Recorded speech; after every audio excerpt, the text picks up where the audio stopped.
Hello all, Happy New Year. Yes, that's what I really sound like when I'm not in a game. And no, this video has absolutely nothing at all to do with games. I thought I would just show off phase one of my new project that I decided to work on. Finally came up with a decent enough idea that, give me something to do. Now, this is only the very beginning. I had to do something to start off with the code and base and whatnot. So this circuit is actually fairly simple as far as circuits go. It's just your simple 595 shift register, and there's 8 LEDs. There's also a IR receiver here and a button. So as far as circuits go, it's just a shift register, 8 LEDs. That's fairly straightforward. We all kind of know how to do that with Arduinos. What makes this different, though, is that there's actually groups of LEDs. Let me just go over here. So we can see these first 3 square ones. They're orange, and they're a group. And then there's a red and a green, and they work as a group. And then there's this yellow, which is by itself. And then there's another red and green, which is another group. So it's not that there's 8 LEDs that need to be turned on and off. It's that there's actually logic behind which LEDs are exclusive and which ones aren't, and when they blink and what doesn't blink. I've got 90-degree angle headers on the bottom, so I can just plug it right into the Arduino shield, my prototype shield. And you can see I've already got a variety of wires. Let me unplug this. A variety of wires, power and ground, serial latch and clock for the 595 chip, the IR input, and that one I believe is the button.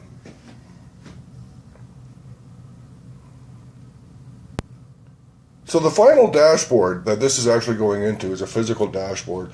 We'll just kind of sit on the desk, and it's there to give me information about what the automated testing environment and build environments are doing in my workplace. The automated tests, there's 3 different ways that they can be run, and that's why there's the 3 corresponding orange LEDs. These will actually be blue in the final dashboard. So these are kind of exclusive. We have, the test 1, test 2, test 3 type. Whoops. The yellow LED up here is a status light, so it just says if it's running or not. So down here, if we had like the second LED was on, and the yellow light's on, that means test 2 is running, type of thing. And then there's a red and green, so if the status is running, these are actually off. But if status is not on, then the red and green can be on, and those are the last fail or pass result of the previous test, which again will be illuminated here, either the test 1, test 2, test 3. The red and green at the top are just for build pass fail rates. There's really nothing else to go on there. So if a build has failed, it would be red. The IR code, or receiver, works with just this regular old television remote I have here. I've currently configured it so channel up and down just is all on and all off. That's just to help you test and whatnot. And then 1, 2, and 3, enter, and I'll kind of show you what they're going to do. So first of all, let's take this beast and we'll just plug it in. It goes into, I can make sure I get this and not screwed up. Okay. Now just to plug it into the, sorry about that, just to plug it into the USB here.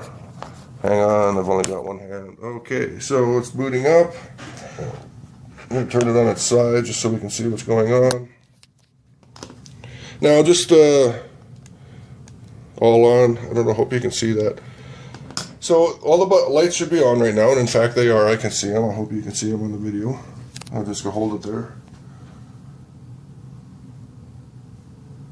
Now in the final dashboard, these lights aren't going to be all in a line. Whoops. They're not going to be all in a line. They're going to be in a nice little pattern actually. These 2 green, or the final outside set, green and red, will be off on the side, and then these ones will actually be used in a kind of a semicircular state and whatnot. And you can see they've actually just turned off. It does actually have a timeout, a go to sleep. So if it hasn't been interacted with or nothing's been done, it'll just go to sleep, and that way, it's not always on and burning. But that's what the button up here for. The button is a wake button. So if I just hit it, it goes back to whatever the state was previously. On the remote, we can also use power and enter to wake it up if it's sleeping. So we'll just let it go back to sleep here for a second. The final dashboard is also going to have a variety of other components installed on it.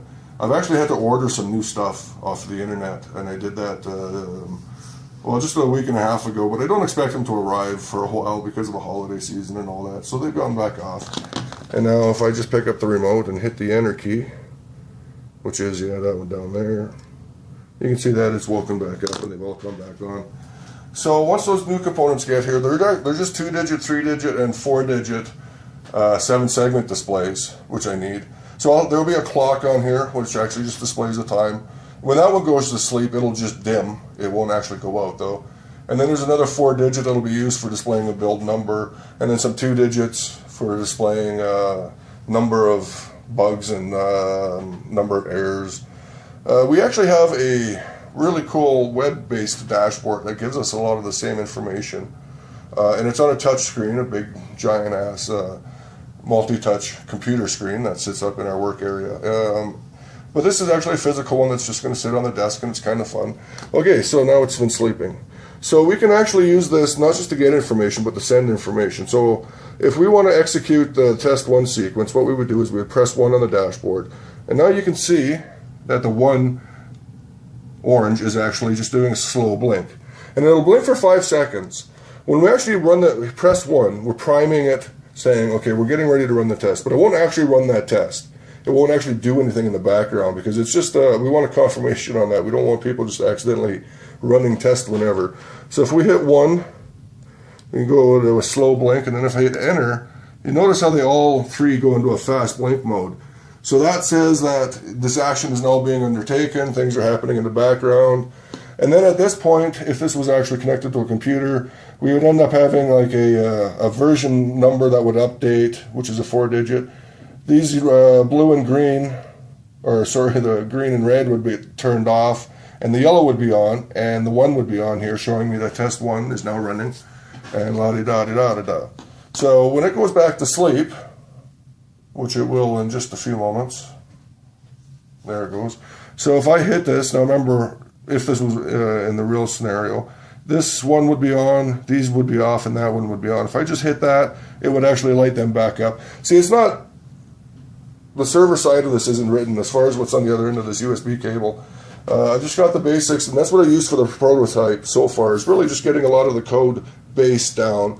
There's a lot of code base that had to be done, like the IR handler, the serial communications protocols, the Windows application, which has some configurations, and that end of the protocol has to be set up, and you know, there's a lot of base code that has to be written just to even support all the hardware. And once I get that new hardware when it arrives, I'll build another proto board, and that's all these are. These are just proto boards, and I hate building these. These wires make me want to tear my hair out. But this is all I need to get a lot of the programming done, and when I get the new chips and hardware, well, I've got the chips, I just need the lights. I'll do another proto board, make sure everything's fine, and then I'll actually get to work on the physical dashboard itself when I know what the physical dimensions are of everything.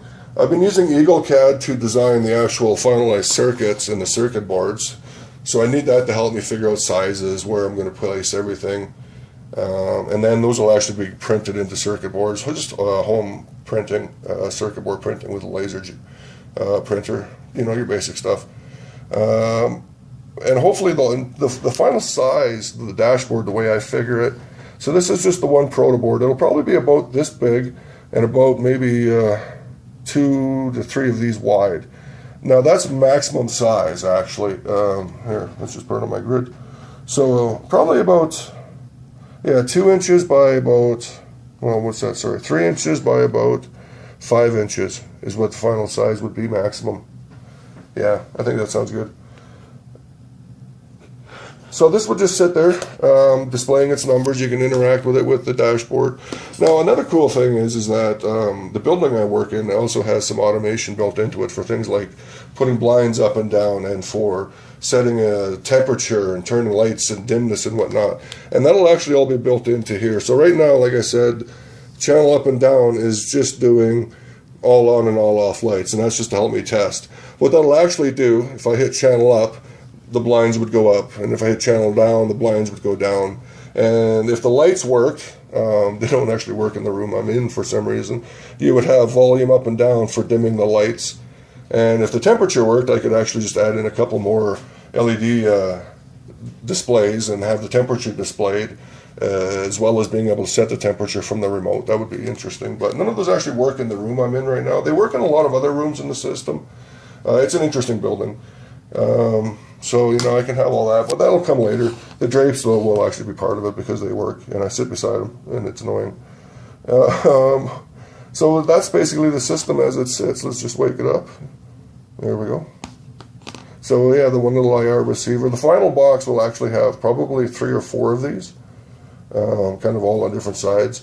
That way, wherever you are, you just sort of aim at the box. You don't have to be trying to hit any one thing. It'll be multi-sensored and stuff like that. So, okay, so this is called S.A.M.B, S.A.M.B, S.A.M.B. Stands for the Smart Automation Magic Box. So, and I don't know what the outside of the box will look like yet or anything, or even what its overall shape, but so there you go. That's me in a nutshell. Been really going slow on this, kind of taking my time. I had all this done up on a breadboard, which gave me the chance to write the initial code for the microcontroller and for the computer.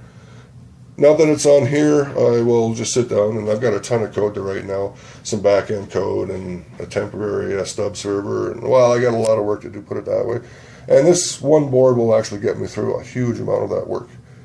Okay, so Happy New Year, and I will see you all later.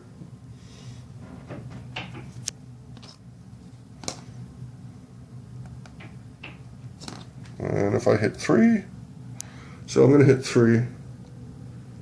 Okay, so you can see 3 is blinking slowly. And now 3 is blinking fast. You know what? Let me just... there. Now, what a brilliant idea that was. So 3. Yeah, slow blink if I hit enter. So that means it's been submitted. Now it's just waiting for feedback from the system. It's letting you know I've done something. I hope you were ready to do it, damn it, because you hit the button twice.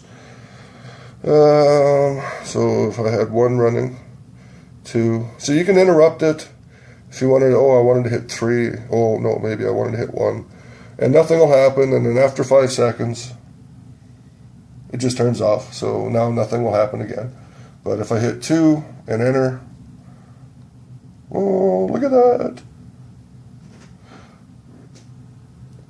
And this can display error codes and stuff like that. Like I said, there'll be 7-segment displays on there as well. So that's it. Bye.